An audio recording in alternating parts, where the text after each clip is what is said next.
Capacitor panel. तो सबसे पहले हम जानेंगे भाई कैपेसिटर है क्या। तो कैपेसिटर वह यंत्र जो सप्लाई के साथ जोड़ने पर अपने अंदर इलेक्ट्रिक चार्ज ग्रहण कर लेता है और आवश्यकता के समय उससे उस एनर्जी को ले लिया जाता है। कैपेसिटर या कंडेंसर कहलाते हैं। जो फैन के साथ लगा होता है वो कैपेसिटर भी बोल सकते हो या कंडेंसर भी बोल सकते हो। ठीक है, अब हम बात करते हैं भाई कैपेसिटर की ये परिभाषा हो गई, कैपेसिटर बैंक।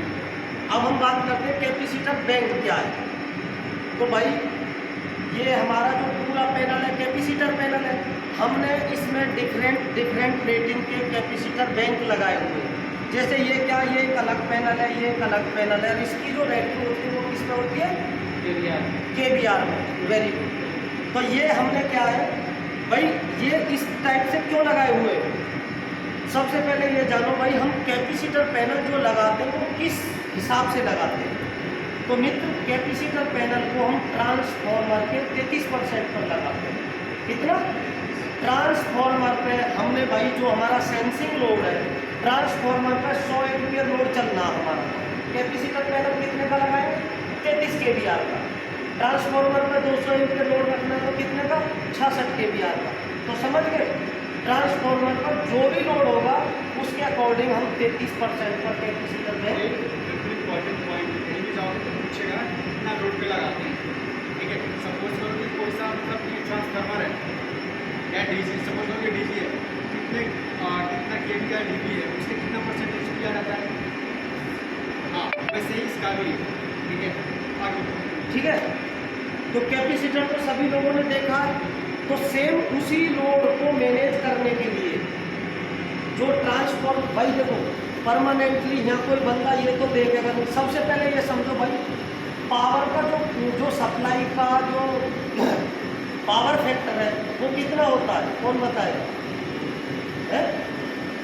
एक बोलो भाई। देखो पावर का जो सप्लाई का जो ग्रिड पावर का जो पावर फैक्टर होता है वो 1 या 1 से कम हो सकता, लेकिन अधिक नहीं हो सकता। तो ये क्लियर हो गया, पावर फैक्टर 1 या 1 से कम हो सकता, 0.99, 0.98, 0.96 पर अधिक नहीं होता।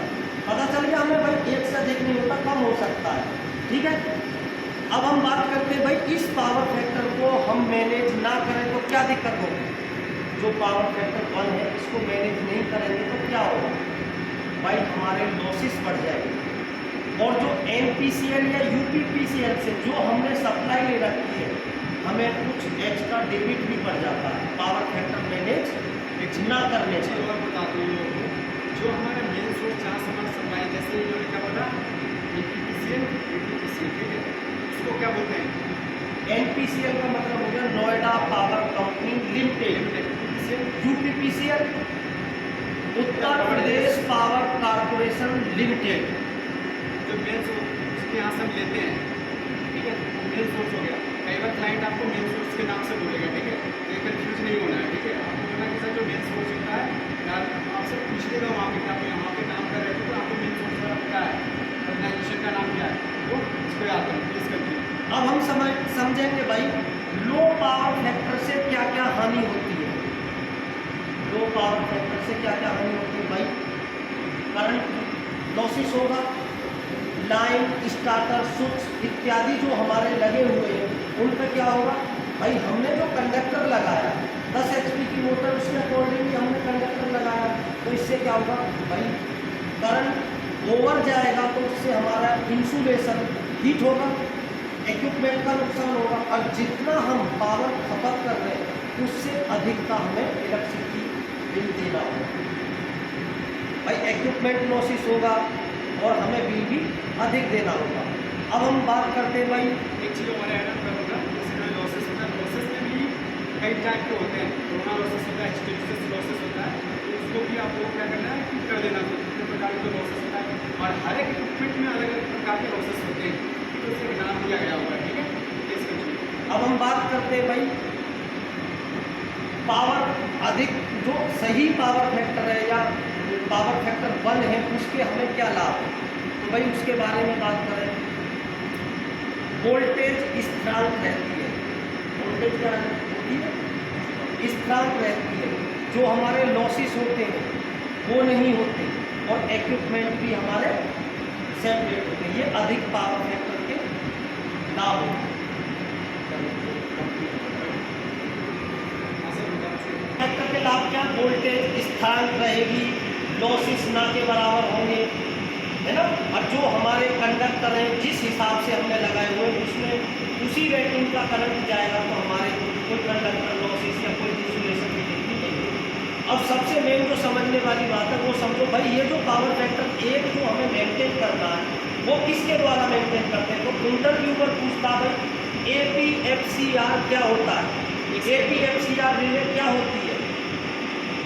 जैसे इंसुलेटर लिया ना, इंसुलेटर भी बता दो।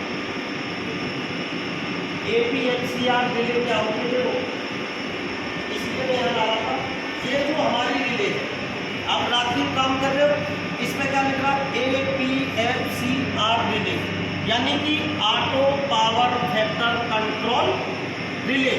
भाई ये रिले क्या कर रही है? ऑटोमेटिकली हमारे पावर फैक्टर को कंट्रोल कर रही है। कैसे कंट्रोल कर रही है?